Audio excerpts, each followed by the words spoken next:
Pendengar yang Tuhan Yesus cintai, pembacaan hari ini kita sampai di Yesaya pasal 29. Nah, memang kita dikejutkan dengan satu kalimat, celakalah Ariel.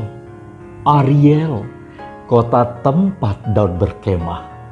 Siapa sih yang mau begitu buka bagian firman Tuhan seperti Yesaya pasal 29, ternyata Tuhan lewat Nabi Yesaya menubuatkan, memperingatkan kalau engkau tidak berubah, kalau engkau terus seperti itu, hai umat Tuhan, engkau akan habis. Mengapa seperti itu? Muncul ada satu kata yang seperti nama seorang penyanyi di Indonesia, Ariel. Nah, Ariel ini memiliki beberapa arti. Selain memiliki arti perapian, juga secara tradisional memiliki arti singa dari Allah. Kemudian kalau berhubungan dengan peribadahan, dapat juga diartikan sebagai mezbah, korban bakaran. Lalu ada yang bertanya, Pendeta Ricardo, tapi apa hubungannya dengan celakalah Ariel yang berarti perapian, singa dari Allah, juga mezbah korban bakaran? Bukankah itu diikuti dengan sebuah kalimat kota tempat Daud berkemah? Berarti Ariel juga dapat berarti dengan sebutan Yerusalem. Dan Yerusalem tempat Daud tinggal adalah juga pusat pemerintahan, pusat kehidupan, terutama pusat pujian, penyembahan kepada Allah yang hidup, Allah Yahweh. Itu berarti celakalah Ariel dapat diartikan celakalah kota tempat Daud berkemah. Celakalah Yerusalem. Tetapi juga saya katakan tadi, Ariel juga berarti perapian. Apa hubungannya? Nah, mari kita lihat 1, 2, 3, bahkan mungkin 4 bagian dari nats di Yesaya pasal 29 ini. Ayat 1 sampai 4, Ariel, Yerusalem itu, di tempat kota itu, umat Tuhan akan mengalami kesesakan. Ayat 1 sampai 4. Bagian kedua, ayat 5 sampai 8. Ariel itu, Yerusalem itu akan dihabisi. Tuhan akan menggerakkan bangsa-bangsa untuk menghancurkan mereka. Ingat saya katakan tadi, Ariel itu berarti juga perapian. Itu berarti Yerusalem akan dihabisi, akan mengalami perapian, akan di bumi hanguskan, akan diarielkan. Wow, mengerikan. Nah, ungkapan seperti itu tidak terlepas bahwa Ariel ini akan dialami umat Tuhan.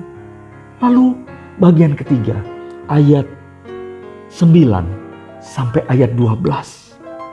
Bagaimana kemudian hati Tuhan menjadi murka. Kenapa umat Tuhan diarielkan, dihanguskan, dihabisi? Mereka bermain-main dengan ibadah. Imam-imam pada waktu itu memiliki kepentingan kekuasaan, kepentingan terhadap diri sendiri, agenda-agenda tertentu. Dan umat Tuhan pada waktu itu tidak kalah serunya. Mereka hidup bergelimang dosa. Mereka tahu para imam tidak akan berani menegur mereka. Karena umat tahu para imam di dalam keibadahan itu, di dalam peribadahan itu, yang mereka kejar adalah kekuasaan, adalah amannya mereka. Sehingga mereka tidak akan mungkin menegur saya sebagai umat. Dan umat Tuhan pun tidak akan mungkin menegur imam. Karena imam pun tidak menegur kehidupan mereka bergelimang dosa. Dan bagian yang keempat, muncul ayat 17 sampai 24. Kasih sayang Tuhan kembali hadir. Tapi kalau engkau kembali, engkau bermuka-muka lagi dengan aku. Dalam ungkapan bahasa Ibrani, engkau lagi dengan mulus. hidup dalam ketulusan, beribadah kepadaku.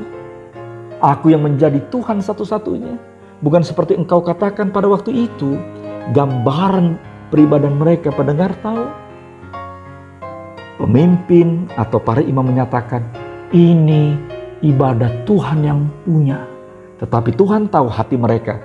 Tapi aku yang berkuasa. Aku yang menentukan semuanya. Aku yang mengatur segalanya. Demi kelompok tertentu. Demi elite tertentu. Nah, keempat hal ini Tuhan tegur mereka. Kalau engkau tidak bertobat, kehidupanmu akan rusak. Mengapa sangat penting peribadahan bagi Tuhan? Pasal-pasal sebelumnya, Tuhan juga secara serius melalui Nabi Yesaya menubuatkan kehidupan umat akan hancur kalau ibadahmu tidak benar. Saya tidak mengatakan ini menjadi pesan moral atau ini menjadi cermin kehidupan. Tetapi saya yakin keempat hal itu dari awal. Dengan ungkapan kata Ariel, jangan sampai kehidupan kita di era milenial ini, kita pun akan dihanguskan. Mezbah yang tadi tempat menyampaikan korban bakaran, justru di tempat ibadah itu Tuhan menolkan kita. Tuhan menghanguskan kita. Tuhan menghabiskan kita. Yang bermain-main dengan peribadahan kepada Tuhan akan dihabisi dalam semua aspek kehidupan. Seperti gambaran Ariel, Yerusalem, semua pusat kehidupan mereka akan habis. Keputusan ada di tangan pendengar sekalian. Mau mengambil sikap seperti apa? Yang jelas, Tuhan menantikan respon Anda dengan segera. Saya Pendeta Ricardo Naraheda. Salam penuh cinta dari saya. Dan satu kalimat lagi. God bless you.